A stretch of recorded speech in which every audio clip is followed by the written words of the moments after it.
Something a little bigger this way comes.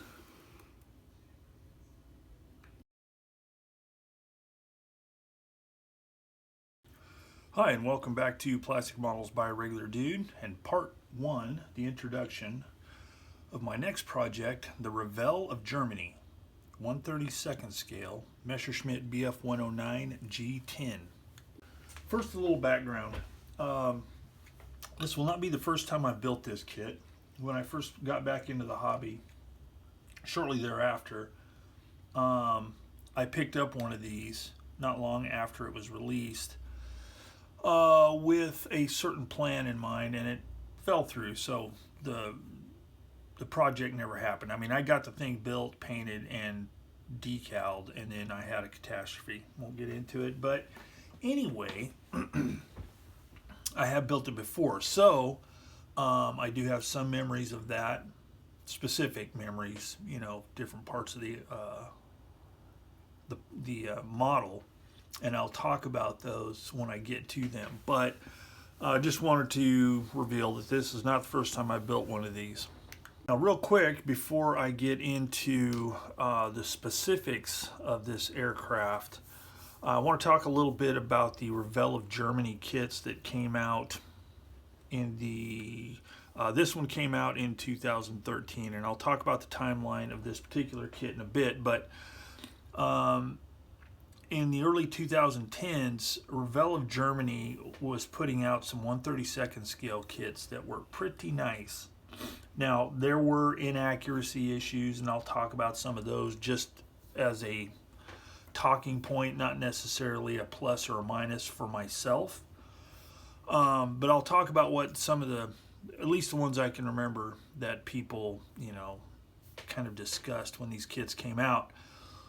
But they had quite a line. Ones I can remember off the top of my head, there was this one. Before this, there was a G6 version. There was a FW190. I can't remember if there were one or two versions of that, but there was the FW190, one of which I built several years ago.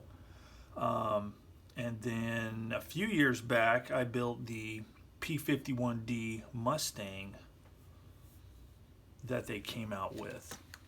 They also had a couple of versions of the Messerschmitt ME262.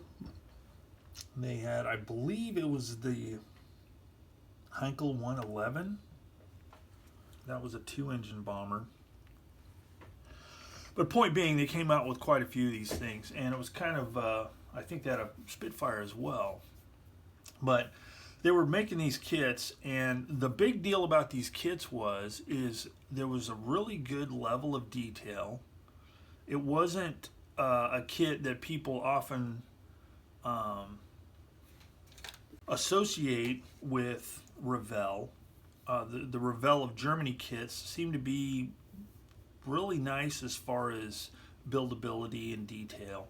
But the biggest deal that people liked about it, at least the people that I had interaction with, was the value, because these were really inexpensive kits for a 1/32 scale kit, and the detail and the buildability was really good.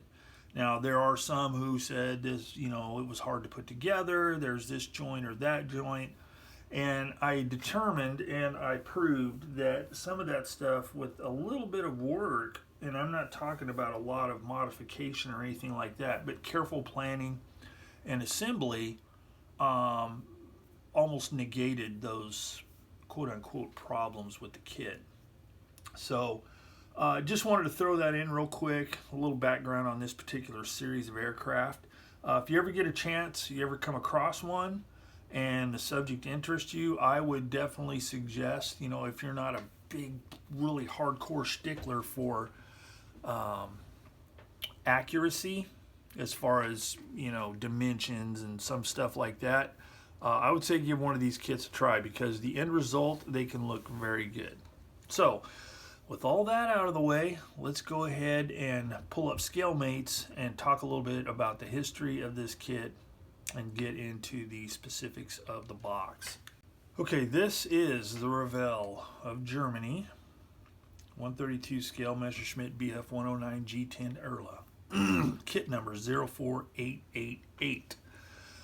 This particular kit was boxed in 2013, and on ScaleMates it lists it as a new parts release. The new tool of this kit was in 2012, and it was the G6 version. So what they did is they added parts. They subtracted some parts and added parts for the G10. The only other release was in 2022, and that was a new parts kit that allowed one to build a G2/4. As far as the box goes, as you can see, I've got the top already cut. It's an end opening box. Problem for some. This is a solution to make it easier to get stuff out while you're at the bench. Nice artwork on the cover, or on the top of the box, and it was pretty much this style of artwork for the whole series. Had this kind of blue outline with a nice painting on the front. Then there are photos of the actual kit itself after being built. The ends of the boxes look just like this. This other side is just a bunch of information about the 109 in several different languages. So that's the box. Let's crack it open, take a look at the inside. All right, box contents. First, we have the booklet style instructions. Just opens up like that. It's not stapled for whatever reason. You got information on the aircraft on the front. You got some read before you start, the symbols that are used throughout the instructions so you'll know what to do and where. And then we have the color callouts. So the way they've laid this out is you have these tabs lettered A through V. Each one has underneath says, in this case, Schwarz Matte 8, which is black matte, white matte, silver metallic, black green matte, and the numbers matte 40, metallic 90, matte 5, matte 8. Those are Revell color callouts. So if you're using the Revell line of paints, those are the numbers you would use. If you're using a different brand of paint, you might want to have a color conversion chart handy so you can see what the equivalent would be in the brand of paints you might be using.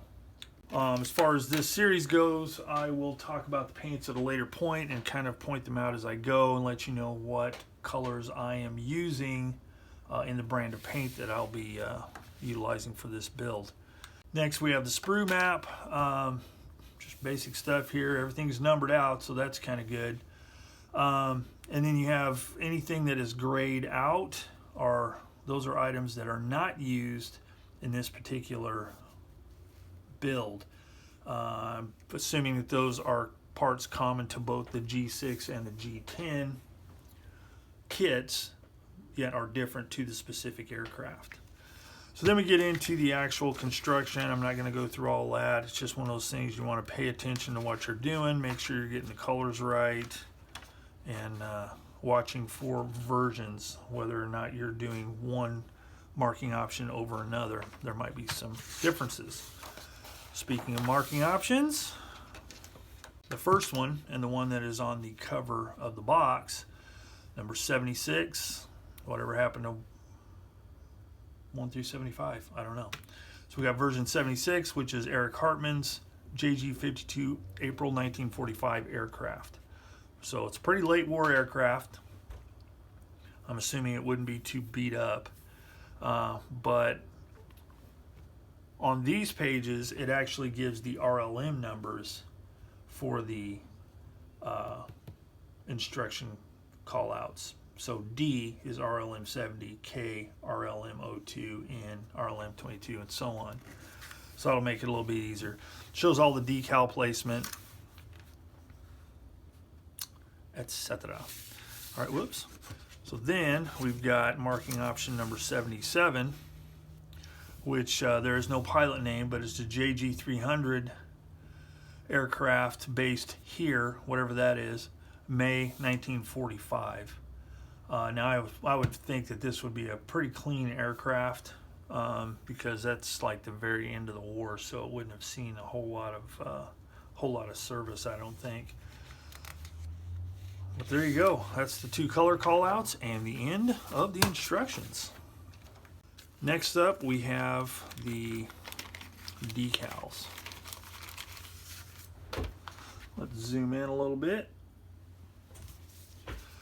So we've got the first sheet here, and the nice thing is, this is copyright 2013 Revell, subsidiary of Hobbyco, printed in Italy. These are cartograph decals, which means quality. Very little in the way of carrier film. Nicely in register, everything's lined up. Very, very fine print. If you use a magnifier, the print on these things is crystal clear, even on this little tiny stuff. So these decals should be quite nice to use. I've used them before, and I can attest to the fact that they are good stuff. So these are just different options for the specific aircraft. Same with this, along with some stencil, like common type markings used throughout the Messerschmitt G series line or whatever. You got more like national markings, and then the swastika and propeller spinner paint. So that is the decals. Good stuff. Should be quite easy to install. Again, I've used these decals many times, and anybody who's used Cartograph knows that they are good stuff. All right, next up, we're not going to go through all these sprues. I mean, it's plastic. There's not a whole lot to talk about. I'm just going to pick one at random, and that would be sprue B, which is the fuselage and the wings. Now, there are some things that I'll talk about as I build, specific to different parts, and the differences between the G6 and the G10 when it comes to the kit parts. But the molding on them is really good. There is flash in places, but it's not bad. Nothing a person with basic modeling skills, yeah, I said it, can't handle. Now, one of the things that kind of helps make this a more of a budget kit, not a budget kit, a cost-effective kit, is a person could build one of these and not really have to get anything aftermarket. So like the seat belts are molded on, instead of being like a separate decal or photo etch or something like that. And for some it's a problem. For me, I mean, if I were building it like right out of the box, I would be fine with it. You know, it'd be fairly easy to paint it. But you know, for a lot of people, they like to use aftermarket seat belts, so they just look a little bit more realistic. But again, this is, you know, one of those good bang for your buck kind of kits. It's like you can just build what's in the box and you get a nice kit. One thing I want to note is the instrument panel has very nice detail, raised detail, and when the decals are applied properly, hopefully you can see those, and lined up, and you use some setting solution, those things snuggle in and you get an instrument panel that, in my opinion, is on par with anything you can buy aftermarket, and way better than some things you can buy aftermarket. Yes, I said it. Kit parts that are better than aftermarket. So anyway, this is pretty much what you can expect throughout the whole kit as far as the plastic goes. It's all good. There's lots of different parts for different versions that you might be doing, etc., and we'll talk about those as the build progresses. We'll make note of the clear parts. There are 2 canopies. One of them came off, and that seems to be common because it was off in the other box I had, in the box my son had, in this box, and I've heard other people say the same thing. One of them just seems to fall off. However, there are 2 different ones. One is to be utilized if the canopy is open. One is used if the canopy is closed. The dimensions are a little bit different to get the fit and the look correct for either open or closed. So that's the clear parts. Okay, let's talk about stuff that didn't come in the box, because I am doing some different stuff for this kit. First off, let's talk about markings. So I may have mentioned at the beginning that I did a one of these in the past, and I had a specific marking option that I wanted to use, and Decals offered that. So I have the leftover decals from that. So I'm doing something different than what I did before, and what I decided to do is this one right here, an Revell Bf109G-10 black 22 JG5 JG52 pilot and location unknown. So this was obviously taken just from a photograph. Now the reason I picked this one is I like the fact that it is it had the regular this type of paint scheme on it, but it was painted over with let's see,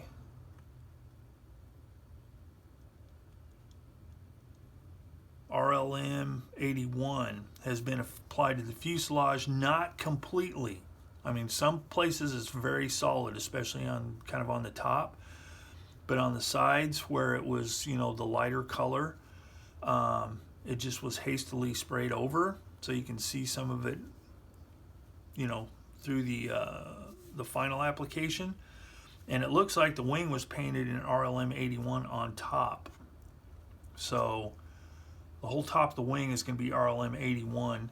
It's got a straight demarcation along the leading wing edge. Some of them had kind of a wavy pattern, and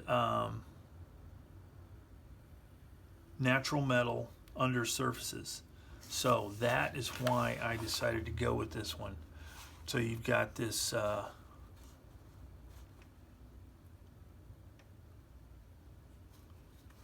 metal underneath with some RLM 76. So I'm digging that. I like it when there's metal mixed in with the paint. Does that make sense? When there's metal surfaces and painted surfaces.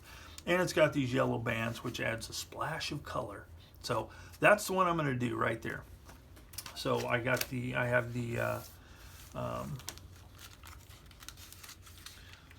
decals and instructions in this spiffy Ziploc bag, and then these will have further instructions particular to various marking options. Okay, one thing I did want to comment on is the fact that these Revell of Germany 1/32 scale kits that came out in the early 2010s, they provided parts so that you could do the landing gear either open or closed. Not many kits do that nowadays. Pretty much all of them do it for open only. And if you want to do it closed, you generally have to do some modification, do some filling, some scratch building sometimes even. And it's just kind of a bummer when it's just, usually it's just a couple of parts, you know, either 2 or 4 parts in addition to what comes with the kit for open landing gear to allow you to do closed landing gear. And there's always extra parts in aircraft kits, so I can't see that it's, you know, falls under the category of waste. But whatever. So I'll be able to do the landing gear up. And the reason I'm doing that is because I am going to have a pilot figure in it. I got this Aero Bonus pilot figure, and I'm thinking this is going to be a nice exercise in painting because it's a very nice, finely molded resin figure. So it should be good. I want to keep practicing on my figures so I can get better, so they don't look so goofy. In addition to that, I have a few more aftermarket parts.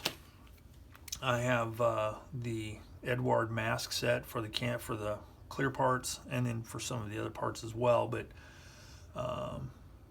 die cut flexible mask for scale plastic kits.